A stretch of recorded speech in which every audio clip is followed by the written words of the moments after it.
salmo que eu aprecio bastante, porque ele fala de uma experiência vivida pelo salmista, que é uma experiência que eu acho que todo mundo já viveu em algum momento na vida, ou se não viveu, vai viver. Ele fala que, no versículo 1, ele fala que assim como uma corça, assim como um animal que em meio à seca ou em meio a um ambiente profundamente árido, esse animal percebe que para ele poder sobreviver, vai ser necessário que ele encontre um lugar com água, no meio do deserto, que ele encontre, por exemplo, um oásis, um local onde ele possa dessedentar a sua sede, para que assim a sua vida seja preservada, para que ele possa continuar a viver. E eu tenho certeza que a gente já viveu algum momento parecido, ou se não viveu, vai viver ainda, aqueles momentos nos quais a gente sente uma necessidade profunda de que, ainda que tenhamos todas as coisas, nós precisamos, acima de tudo, de Deus. É Deus que é essencial à nossa vida. É dele que nós precisamos para que a nossa vida tenha sentido e para que a gente enfrente tudo aquilo que tiver que ser enfrentado com força, com coragem e com ânimo. E o texto nos fala, ele nos traz aqui algumas expressões que falam justamente de tudo aquilo que é essencial. Veja comigo. Ele diz como suspira, né, suspirar, ele fala de água e ele fala de alimento. A ideia é essa, é a ideia de tudo aquilo que é essencial à nossa vida.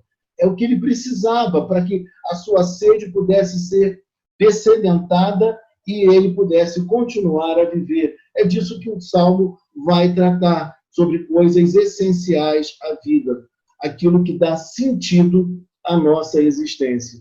E eu tenho certeza que em dias como os nossos, que a gente está vivendo um tempo profundamente difícil, né? Todo mundo recluso em casa, muitas questões assolando a nossa alma. Eu tenho tido contato com muita gente via internet, via telefone também, smartphone. Tenho orado por pessoas, inclusive na última semana, uma pessoa me telefonou dizendo que a filha estava numa situação muito difícil, estava realmente. E eu peguei o telefone, o celular, e orei por aquela menina, pedindo a Deus que tivesse misericórdia dela, porque ela estava completamente aflita, ansiosa, num estado profundamente difícil da alma, da própria alma dela. E aí, o texto vai nos dizer assim, veja comigo, vamos ler mais uma vez o versículo 1. Como suspira a corça pelas correntes das águas, assim por ti, ó Deus, suspira a minha alma. A alma do salmista, a alma de alguém que é crente, alguém que está em crise, alguém que está numa luta profunda, num grande temor, num desassossego interior, mas essa pessoa, acima de tudo, ela confia em Deus, ela tem um desejo intenso de estar com Deus. E aí, no versículo de número 2, vai nos dizer da seguinte forma: a minha alma tem sede de Deus. E ele fala que esse Deus não é um Deus morto, como Deus dos demais povos. Deuses que eram feitos de madeira, de barro, de pedra, de fundição, mas ele fala que esse Deus a quem ele servia e em quem ele acreditava era, acima de tudo, o Deus vivo. Um Deus que é criador dos céus e da terra, que criou o ser humano, um Deus que se relaciona conosco, um Deus que nos conhece. Era esse Deus que ele invocava e era esse Deus que ele sentia muita vontade de estar de novo na presença dele. E aí ele fala, a minha alma tem sede de Deus, do Deus vivo, quando irei e me verei perante a face de Deus. Ele está dizendo para nós que ele encontrava em Deus não somente a proteção, a bênção, o favor. Sim, ele encontrava isso em Deus, mas ele está querendo expressar para nós que a alma dele, que o seu interior, encontrava prazer, quando estava junto a Deus, quando estava próximo à casa de Deus, porque para eles o templo era esse lugar da presença toda especial de Deus. Então, quando a gente olha para isso, a gente percebe que a nossa relação com Deus não pode ser apenas uma relação de alguém que está contando com os seus favores, mas deve ser uma relação de uma pessoa que encontra prazer, felicidade, que encontra alegria em estar na presença de Deus. Ele está falando para nós de coisas que devem compor a nossa espiritualidade. O grande autor John Piper, o autor que escreveu Em Busca de Deus, que primeiramente saiu em português com o título de Teologia da Alegria. Para mim, essa obra é a obra clássica dele. Ele fala aqui no livro sobre esse prazer do cristão. Ele fala que a relação do cristão com Deus não pode ser apenas uma relação instrumental, de alguém que o busca porque quer receber algum prêmio, alguma bênção, algum favor. Mas, muito além disso, a nossa relação com Deus precisa ser uma relação de prazer, de felicidade, de contentamento, de sentir aquele gozo na alma quando nós estamos perante a face do nosso Deus. Eu digo a você, nesses dias difíceis, que está todo mundo um tanto quanto nervoso, desassossegado, esse é um tempo para nós estarmos na presença de Deus, degustando do prazer, da alegria, do contentamento que nós temos nele. E aí, ele fala para nós no versículo 3 de como estava a sua alma até então. O que ele estava vivendo, qual era o seu quadro existencial. E eu tenho certeza que esse quadro existencial é o quadro de muita gente nesses dias em que nós estamos reclusos em casa. Ele diz assim: as minhas lágrimas têm sido o meu alimento de dia e de noite. Ele está falando aqui no texto que ele não estava com tanto apetite assim, que o que alimentava ele, o que estava fazendo parte da vida dele, acima de qualquer coisa, eram as lágrimas, era o pranto, era a dor, era o sofrimento, era justamente isso que ele estava vivenciando, sentindo nesse período em que ele assim estava. Eu digo a você nesta noite, a pior coisa que nós podemos fazer é chorar, chorar, chorar sem invocar o Senhor. Quando nós choramos na presença de Deus, é uma coisa. Mas quando a nossa lágrima, o nosso choro, o nosso pranto, ele tem sido tão constante e tem sido um choro de desesperança, isso é muito ruim quando nos acomete uma situação como essa. E o salmista fala que as lágrimas estavam sendo o alimento dele. Ele precisava regar essa interioridade, esse coração, essa alma, com a presença de Deus, com outras coisas. Ele não podia permanecer da maneira em que ele estava, em que ele se encontrava. E ele vai explicar um dos motivos pelos quais ele vivia essa experiência. Olha comigo, na sequência, o texto diz assim: as minhas lágrimas têm sido meu alimento dia e noite, enquanto me dizem continuamente: o teu Deus, onde está? Será que você nunca ouviu alguém dizer para você assim? Gente, que religião é essa que você está seguindo? Você não melhora de vida? Você continua doente? Você continua desempregado? As coisas não se resolvem? Você vive uma vida amarrada, uma vida presa, uma vida contida? Que vida é essa? O teu Deus, aonde está? Onde está o teu Deus? O que está acontecendo? E por que não dizer? Às vezes, até mesmo nós nos perguntamos: Senhor, por que destas coisas? Por que tudo está como está? Eu preciso de Ti, mas eu não estou compreendendo. Eu tenho feito o dever de casa, eu tenho trabalhado, eu tenho estudado, eu tenho me preparado, eu tenho feito tudo aquilo que é necessário ser feito. Mas, no entanto, a minha situação não melhora, as coisas não mudam. E a minha família diz para mim: cadê o teu Deus, que você fala tanto? E aí os amigos, entre aspas, perguntam: cadê Deus? Isso tudo, você é uma pessoa tão boa, por que está vivendo o que está vivendo? São perguntas que nos fazem. E aqui, no caso, a ideia que traz é que os inimigos do povo de Deus estavam falando isso para ele. Estavam perguntando por que ele estava vivendo essa situação tão difícil e uma situação que não mudava. E quando ele ouvia essas coisas, parece que o pranto brotava, parece que as lágrimas voltavam, porque ele ficava profundamente triste e magoado. E aí, o texto fala uma coisa para nós: lembro-me destas coisas, e dentro de mim se derrama a alma. Lembro-me destas coisas, e dentro de mim se me derrama a alma, de como passava eu com a multidão do povo e os guiava à casa de Deus. Ele está dizendo para nós que as lembranças dele estavam muito presentes.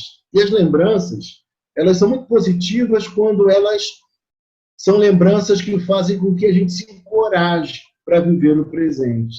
Mas é muito ruim quando as lembranças, elas são um instrumento para abrir feridas, para lembrar coisas negativas, para trazer em nós um desejo de voltar ao passado e uma crença de que o passado foi melhor do que o presente. Isso é muito ruim. E ele diz aqui para nós que ele sente saudade de quando ele ia para a casa de Deus, uma saudade boa. Quando ele ia em procissão, quando ele levava uma multidão do povo do Senhor, quando eles iam peregrinando em romaria, em direção ao templo, para ali adorar a Deus. É isso que ele está dizendo para nós, que o seu grande desejo era esse, de poder viver esses momentos bons de alegria, gritos de alegria e louvor, multidão em festa. Mas uma coisa importante do salmista pensar, e nós também hoje, nós não precisamos necessariamente ir a um templo de alvenaria para adorar a Deus. Nós, mais do que eles do passado, mais do que o salmista, nós sabemos que nós podemos adorar a Deus onde quer que nós estejamos. Nesse momento que nós estamos cerceados, não podemos ir à igreja, nós podemos louvar a Deus na nossa casa, nós podemos louvar a Deus através do Zoom, do Skype, enfim, não importa o mecanismo, a gente pode adorar a Deus e louvar a Deus porque Ele nos ouve. Imagine se a gente ficasse apenas lembrando que não temos mais a possibilidade durante um bom tempo de ir à igreja cultuar a Ele direto do templo. Certo pastor escreveu esses dias na internet o seguinte: tanta gente sentindo falta do culto do templo físico, mas quanta gente também que não ia ao culto público e agora coloca na internet que está com saudade de ir ao culto, na igreja, no templo físico. Mas eu queria que vocês entendessem nesta noite que nós podemos louvar a Deus onde quer que nós estejamos, o que não invalida para nós o culto solene, com a multidão, com os irmãos da igreja, com o templo com as portas abertas, com todo o aparato que envolve o nosso culto. E no versículo de número 5, o salmista vai dizer assim: por que está abatido a minha alma? Por que te perturbas dentro de mim? O que o salmista está dizendo para a gente? Ele está dizendo que a alma dele, que a pessoa dele vivia altos e baixos. Momentos em que ele estava lá em cima, numa confiança irrestrita em Deus. E momentos nos quais também a sua alma se encontrava profundamente abatida e perturbada. E aí eu fui pesquisar, irmãos, fui ver em outra versão como aparecia essa expressão perturbada. Sabe como é que aparece? Aparece que a alma estava contorcida. A alma se contorce dentro dele, é que o texto está dizendo. E aí, no esforço interior, nessa questão interna muito sofrida dele, ele mesmo diz para Deus assim: olha, espera em Deus. A luta está grande, o problema está demais, a crise existencial te apavora, você está olhando para o futuro e vendo que o futuro nunca foi tão incerto. Mas saiba de uma coisa, Deus não mudou, ele continua fazendo coisas maravilhosas. E ele está dizendo aqui, ó, minha alma, espera em Deus, pois ainda o louvarei. Ainda eu me alegrarei na presença do Senhor, porque o meu Deus é Deus e não deixa jamais de ser o que ele é. Eu posso acreditar, por mais que os dias sejam difíceis. Irmãos, e é isso que eu tenho pedido a Deus, para que ele me ajude, para que sejam as ideias a povoar a minha mente. Eu preciso dessas ideias na minha mente, para que eu possa continuar na minha jornada, na minha trajetória, para que eu tenha uma palavra de esperança para os meus amigos, para os meus irmãos, apesar de entender perfeitamente que, assim como o salmista viveu esse tempo, qualquer um de nós pode também viver. Mas o que nós não podemos nos esquecer jamais, que a nossa alma ainda louvará o Senhor, porque Ele é meu auxílio e Deus meu. Observe uma outra coisa. Ele fala que Deus é meu auxílio. A ideia aqui é uma ideia de salvação, uma ideia de redenção. Sabe aqueles momentos mais difíceis em que você não vê saída? Deus é a nossa solução. Deus é a nossa salvação.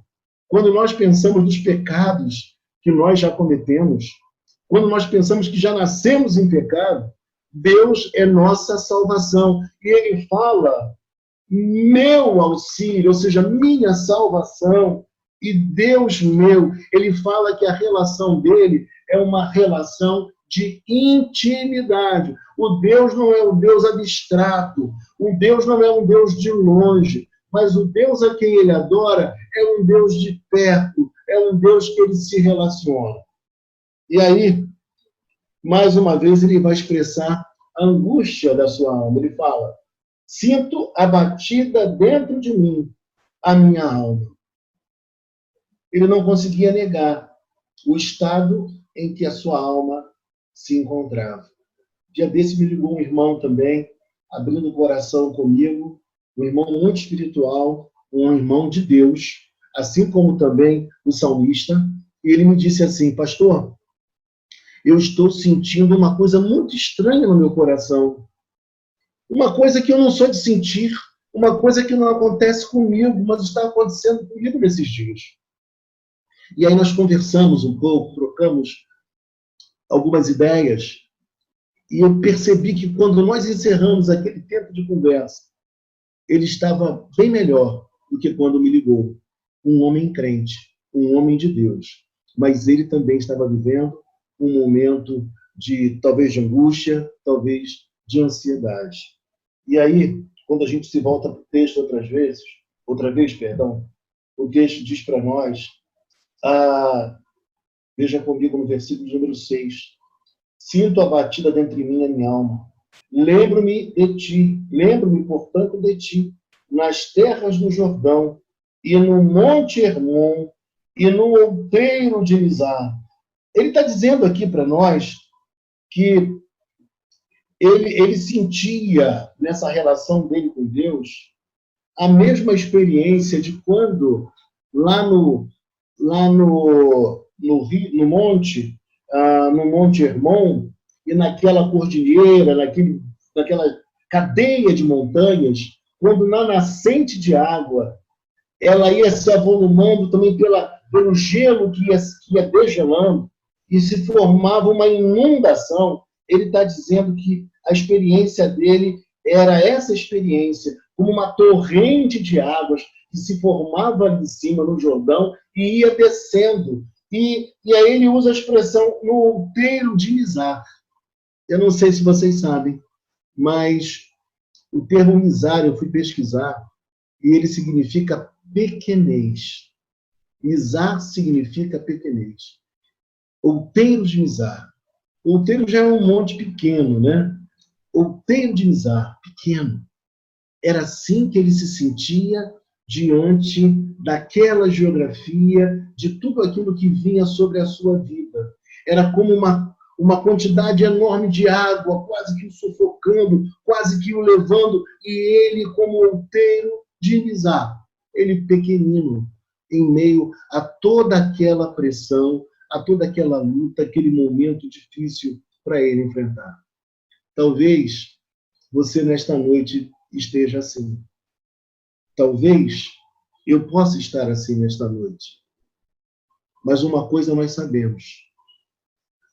Aquela geografia toda estava dentro do controle de uma pessoa. Aquela geografia só era como era porque alguém a fez. E esse alguém tem nome, é Deus. É o Deus criador dos céus e da terra. E se Deus criou aquela cadeia de montanhas, se Deus criou aquela forma da água descer e se formar, irmãos, não há o que temer. E o salmista não precisaria temer jamais, porque Deus é soberano, inclusive sobre a geografia da terra. Ele é soberano sobre todas as coisas que podem nos acometer. Tudo aquilo que pode vir sobre a humanidade. Deus é Senhor e controla todas as coisas, ainda que nós nos sintamos impotentes, pequeninos, como o salmista estava se sentindo nesta hora. Ainda assim, nosso Deus é grande, Ele é poderoso, Ele é criador dos céus e da terra, e Ele controla todas as coisas. Tudo está no seu devido lugar. E aí, irmãos, quando a gente prossegue na leitura, o texto diz: um abismo chama outro abismo, ao fragor das tuas catadupas. O que é isso? Catadupas, que palavra mais estranha, né? Mais estranha. Na verdade, isso é uma catarata, né? É uma catarata, aquela grande queda d'água. E aí é uma cachoeira. Então, ele está falando que essas coisas estavam vindo sobre ele, como um problema atrás de um outro problema, uma luta atrás de uma outra luta. É o que ele está dizendo. E tudo isso passou sobre mim, é o que ele está dizendo. Todas essas coisas vieram sobre a minha vida, de uma só vez. Tudo veio contra a minha vida. Parece que não foi acontecendo uma de cada vez, em dado momento, em cada oportunidade da vida, mas tudo veio de uma vez só contra a minha pessoa. E eu enfrentando tudo isso passou sobre mim. Mas é interessante que o próprio Salmo mostra essa luta interna dele, esses momentos em que ele deposita a fé de uma maneira vibrante e confiante, e ao mesmo tempo, quando ele fala das suas dores internas, do seu desassossego, da sua alma fragilizada, dos seus temores. E, de novo, ele vai falar que Deus se mostra como Deus da sua vida. Veja comigo o versículo de número 8, quando o texto diz assim: contudo, o Senhor durante o dia me concede a sua misericórdia. Ele estava ainda há pouco dizendo: porque estás abatida minha alma, porque te perturbas entre mim, espera em Deus, pois ainda louvarei a Ele, meu auxílio, Deus meu. Que tudo vem contra ele, que uma catarata caiu sobre a vida dele, e ele pequenino. Mas agora, de novo, ele diz: contudo, o Senhor durante o dia me concede a sua misericórdia. Em outras versões, fala que Deus concedeu graça a ele, misericórdia a ele. Como quem diz assim: olha, contudo, Deus esteve comigo durante todo o dia. Ele não se ausentou. Ele esteve ao meu lado. Ele me conduziu. Ele lembrou de quem Deus era. E eu digo a você nesta noite, parece que a gente precisa, em dados momentos, lembrar quem Deus é. Que Ele não mudou. Ele continua sendo o mesmo Deus maravilhoso, bendito, cuidadoso conosco, perdoador com a minha vida e com a sua vida. E ele lembrou-se que esse Deus era assim. Era um Deus de misericórdia, era um Deus de graça, é um Deus de perdão, é um Deus que nos conduz, mesmo nos dias mais difíceis da nossa vida. Ele se apresenta como Deus. É Ele que, de repente, quando os recursos vão embora, é Ele que manda recursos através de outras pessoas, através de circunstâncias inusitadas. É Ele quem faz isso na hora que Ele deseja. e a gente fica boquiaberto. Como? Eu estou conseguindo ter recursos em dias como esses? Dias de pandemia? Dias em que não há negócios? Dias em que está todo mundo segurando o que tem? Como assim? Mas Deus está fazendo. Ele lembrou-se de quem era esse Deus. E ele fala que, e à noite comigo está o seu cântico. Engraçado que a ideia aqui é uma ideia de que Deus deu a ele um cântico. Que o cântico não era propriamente dele, mas era um cântico que Deus colocou em seus lábios e em seu coração. Ele está cantando coisas que Deus falou a ele, que Deus comunicou à pessoa dele. E ele fala que nesses momentos da noite ele adora a Deus e canta a Deus. Ou seja, mesmo que vivendo um momento difícil, conturbado, nesse momento aqui ele se lembra que existe um Deus que é bom, um Deus que cuida, um Deus que protege, um Deus sempre presente. E ele fala que ele canta a esse Deus e que ele também ora a esse Deus. Apesar de tudo, ele não deixa de exercitar o seu devocional noturno. Apesar de tudo, ele não consegue deixar de fazer as suas orações noturnas. Ele não consegue deixar de louvar a Deus. Apesar de tudo. E é isso que eu acho tão lindo esse salmo. Que a gente precisa redescobrir que Deus é essencial à nossa vida, muito mais do que qualquer outra coisa. Porque as demais coisas, ele mesmo diz em Mateus capítulo 6, versículo 33, que ele supriria cada uma das nossas necessidades em Cristo Jesus. E aí, meu irmão e irmã, ele fala que a oração que ele faz não é a qualquer Deus. Não é ao Deus daqueles povos circunvizinhos. Não é o Deus dos seus inimigos. Mas ele fala que a oração que ele faz é o Deus da minha vida, da sua vida. É o Deus da vida dele. E eu pergunto a você, você que já tem 5, 10, 15, 20, 30, 40, 50 anos de convertido e de relação com o Deus, esse Deus não é um Deus que você apenas ouviu falar dele. Mas esse Deus é um Deus com o qual você tem comunhão, porque ele é o Deus da sua vida. Você tem experiência com ele. Assim como a gente diz que só conhece a gente, a nossa mulher ou o nosso marido, né? Que não tem como esconder quem nós somos depois de 20, 30, 40 anos de relacionamento. Ele está dizendo que a oração que ele oferecia não era a qualquer Deus. O seu clamor era dirigido a uma pessoa certa. E essa pessoa era o Deus da sua vida. E quando ele fala que é o Deus da sua vida, é que não passa pela cabeça dele, por mais complexa que esteja a sua situação, não passa pela vida dele abandonar esse Deus, porque esse Deus é o Deus da sua vida, não há outro. Meus irmãos, isso é para dar glória a Deus. E aí o texto diz assim: digo a Deus, minha rocha. Veja que ele transitou da confusão da alma, do desassossego interior, e ele vai crescendo nessa expressão de louvor e adoração, e agora ele diz: digo a Deus, minha rocha. Ele está dizendo que Deus era a sua estabilidade, que Deus era a sua segurança, que Deus era o seu amparo, que era em Deus que ele depositava a sua mais inteira confiança. É isso que ele está dizendo para nós. Mas, ao mesmo tempo em que ele fala isso para Deus, diante de tudo que ele estava vivendo, a sua alma de novo pergunta: por que te olvidaste de mim?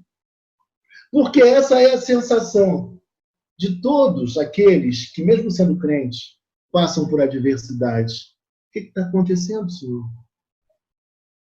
Onde foi que eu errei? Será que eu pequei? Será que eu fiz alguma coisa que te entristeceu, Senhor? Por que será? Por que será? Por que te olvidaste de mim? Porque hei de andar eu lamentando sob a opressão dos meus inimigos? Por que eu estou ouvindo essa gente falando? Por que eu estou ouvindo essa gente que tenta me desestimular de seguir ao Senhor, de adorar ao Senhor? Por quê? Por que eu vou dar ouvidos a essas pessoas que não creem em Ti? Eu sei que as promessas que o Senhor tem para a minha vida, elas são verdadeiras, são certeiras. O Senhor as cumpre. E aí ele diz mais: esmigalham-se-me os ossos quando os meus adversários me insultam, dizendo e dizendo: o teu Deus, onde está? O teu Deus, onde está? Eu quero te dizer nesta noite que, como disse o poeta popular evangélico, o meu Deus está no céu, mas também no meu coração. O do mundo está morto, porque o meu ressuscitou.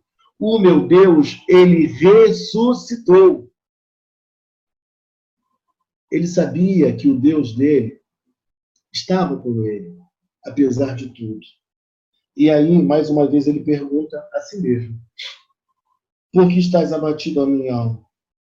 Por que te perturbas dentro em mim? Por quê? Por que você está assim, interior? Por que você está assim, alma, coração? Por quê? Por que estás abatido, a minha alma? Por que te perturbas dentro de mim? E aí ele faz uma declaração que deve ser a minha declaração nessa noite, a sua declaração nesta noite também.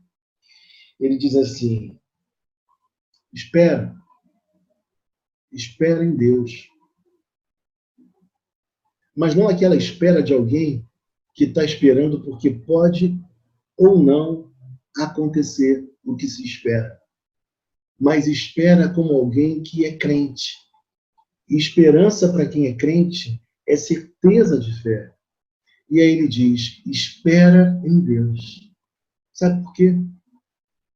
Porque ainda o louvarei. E aí a ideia dele é que ele vai adorar como um judeu adora. Ele não vai adorar apenas ali, mas ele tinha esperança de voltar ao templo, de chegar ao templo, e lá no templo adorar a Deus naquele lugar, junto com a multidão, junto com o povo santo. Espera em Deus, pois ainda o louvarei. A Ele, e somente a Ele, e unicamente a Ele. Não há outro, não pode ter outro, não existe outro. É a Ele a quem eu adoro. E ele fala: meu auxílio, ou seja, meu Salvador, meu Redentor e Deus meu. Deus que eu conheço, Deus que eu amo, Deus que cuida de mim em toda essa trajetória de vida, e Deus que vai continuar a cuidar de mim até o findar dos meus dias, e Deus que vai estar comigo também por toda a eternidade, não por merecimento pessoal, mas por sua infinita graça, por sua grande misericórdia. Essa é a certeza que eu tenho. Portanto, nesta noite, se sua alma está desassossegada, se você está muito em conflito, está muito temeroso, está muito agoniado com tudo que está acontecendo, eu sei que não está sendo fácil para ninguém, mas eu queria que nesta noite você lembrasse disso. Que Ele é o seu Deus, que Ele é o Deus da sua vida, que Ele tem te conduzido até aqui e nunca faltou a você, mesmo nos momentos mais críticos, nos momentos mais difíceis. E Ele vai continuar a te conduzir. Que Deus abençoe a sua vida, que Deus abençoe a minha vida, que a gente saiba que Ele é, na verdade, o Deus encarnado, Jesus Cristo, aquele que veio a este mundo para nos salvar, para perdoar os nossos pecados, nos redimir os pecados, nos salvar, nos dar a certeza da vida eterna, que nós somos mais do que vitoriosos, por mais que os inimigos tentem nos ofender ou desestabilizar a nossa fé, Ele é o nosso Deus. Não vamos olhar para o lado, Não vamos olhar para as circunstâncias, porque alguém disse que circunstâncias é tudo aquilo que você desvia o olhar de Jesus Cristo para olhar, para ver. Isso são circunstâncias. Ou seja, tudo aquilo que te cerca e que desloca o seu olhar da pessoa bendita de Jesus Cristo. Vamos olhar para Ele. Vamos orar a Ele. Vamos invocar o nome do Senhor e agradecer porque Ele é o Deus da nossa vida. Amém, irmãos?